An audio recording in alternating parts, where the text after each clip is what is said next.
Finally, it is time for me to demonstrate this so-called KaspaChess Gambit, or the Bishop's Gambit as I'm calling it, against real humans on leeches. And just as a heads up, the KaspaChess Gambit is where white plays e4, then you go e5. If knight f3, you sacrifice your pawn on e5 by going bishop c5. Why? Sit back and keep watching if you want to know why. I'll try this against strong players on leeches just to prove to you guys that this gambit is not as dubious as it looks. And it's different from the Stafford. And hey, if you really care about this channel and want to see us grow, click the subscribe button. Also, don't forget to turn on the bell notification icon for all my content. That way you won't miss any of my future uploads. Lastly, to get this free study PGN that I'm using in this video, simply scroll all the way down to the comment section and click the first link that you see, which will redirect you to a page before getting this PGN for free.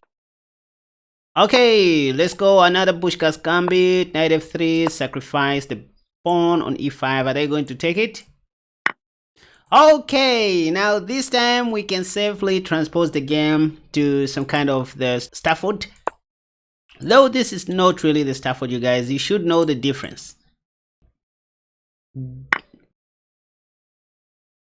Actually, white took on f7. I mean, I was explaining and I forgot about that. I experienced some kind of a glitch on screen.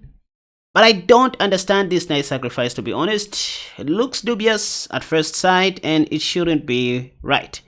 But let me just think about this in a moment. Could be a trick. This guy is so clever. Look at this, you guys. If I take this knight, there is queen h5 check and I will lose my bishop like that. It's only me who likes doing these kinds of nonsense, you guys. So to punish white, I can take on f2. That's if I want. Or go queen f6. Let me go queen f6. That looks amazing because if knight takes h8 happens, I have queen takes f2 and that'll be checkmate. Do I still have queen takes? That's not gonna be checkmate. My opponent is also trying to prove me wrong. Let's make white lose their right to castle for the time being. Bishop takes, only move, king. Oh, I thought my opponent was going to play king d1, but there we see king e2. Can I give a check? Well, first let's chase this queen away.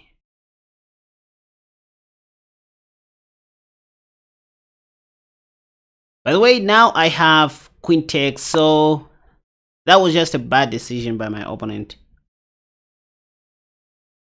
Okay, again we can chase that queen, let it go away, and then I'll go pawn to d5, take that.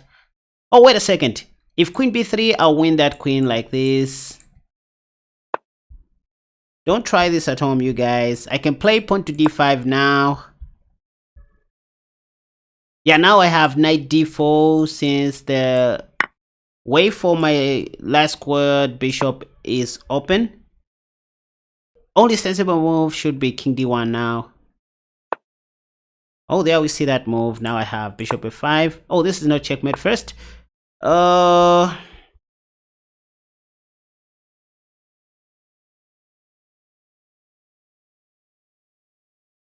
can I punish my opponent?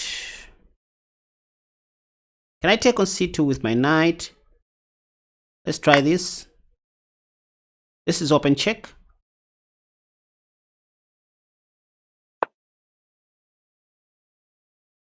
And then check. And then check. Yep, my opponent just resigned. I mean, there's nothing much to do in this position. Besides, I was just going to win a lot of material. I could have played knight c2 check back. let's just analyze this endgame to see what I was supposed to do from here. Okay, so suppose black played something like king a4, maybe. I was going to play bishop d7. Oh, maybe that's bad. Let's try something else. If king a3 was played, wait, I didn't have any meaningful check here apart from knight c2 check. But almost anything I was going to do was going to work, such as pawn to b5, attacking the queen. Yeah, at human level, I was going to play pawn to b5, definitely, just to attack that. Why pawn to b5? Because I was going to play, oh, king takes f7 in this position. Yeah, and that was going to be it. But I wasn't going to fail to blitz out this guy. I play bullet all the time, so time wasn't a factor for me. And there's even this little tactic where you let your opponent do this. For example, after bishop that, I even have check, followed by bishop d7. If you think about it, if the queen guards, I have knight c2, then mate on the next move, like pap. Yep, so that's why my opponent resigned. Anywho, okay, let's try this other game. Let's try this other guy. So again, let's play the Bushka's Gambit, which for now I'm going to call the Bishop's Gambit. I guess my opponent won't even take on e5, because most people don't. Anywho, oh, okay, we've seen knight takes e5, some good signs there. So now let's go knight c6. The idea is to take. Alright, everything is moving as expected. Now we are about to see something crazy, you guys. So it is time for you to pay attention. What did I say you should do in this position? Yeah, it's normal to forget at times. I mean, so pawn to d3, white played. I think I'm supposed to play knight f6. There are some ideas to do with knight takes e4 later on. Yeah, I think knight takes is the main idea. Besides, white can't play bishop g5 due to bishop takes. Oh, okay, so there's even a funny line, if I can remember very well, where you can go knight g4 if you want, because if bishop takes, there's queen h4. The only reason why I hate that line is, I mean, you are going to be forced to exchange queens. Maybe don't do that. What I'm going to do is to prepare for this other sequence. I'll go queen d6. Let me go pawn to h5.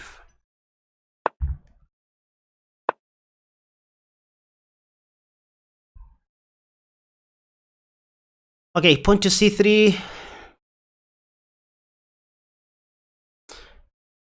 Bishop b6. If d4, I'll just take this other pawn.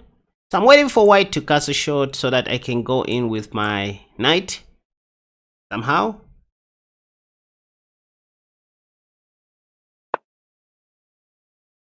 Looks like white understands what they are doing. So bishop e3.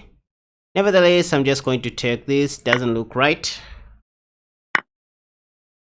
Pawn takes. Now I can go in with my knight, I guess. Knight. Yeah, knight g4. I'll take back with a bishop. So I remove that. Yep. The queen has to move. Queen d2. I'll castle long.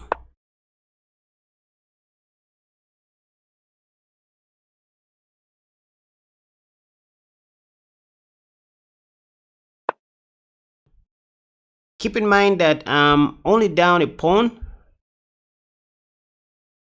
But at what cost? I seem to have a better pawn structure and some more open lines for my pieces. Not to mention that I'm quick in development. Look at my opponent's pieces. They are all at the back. And this is a good indication of a good gambit, you guys. If you think about it. Yeah, now I can even take here. I was looking at this move from a distance. Because if pawn takes, I can gladly take that. Yeah, this looks great. Pap. And and take the queen. I thought my opponent was going to take this pawn, but anyway, I was going to take that. And this is what I'm talking about, you guys, regarding the pawn structure. Okay, I don't have to take. I need to reinforce. So the idea is to let my rook remain on the second rank. My thing is under attack. Okay, let me do this. After all, my bishop wasn't doing anything on g4 if you think about it.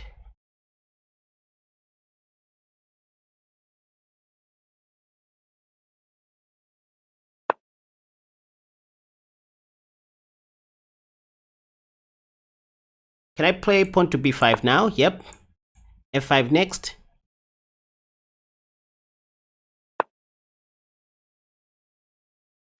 I don't know what to do. I'm running low on time. So let me give a check. Attack these pawns. So I'm winning a pawn. Oh, damn it. Let's just take.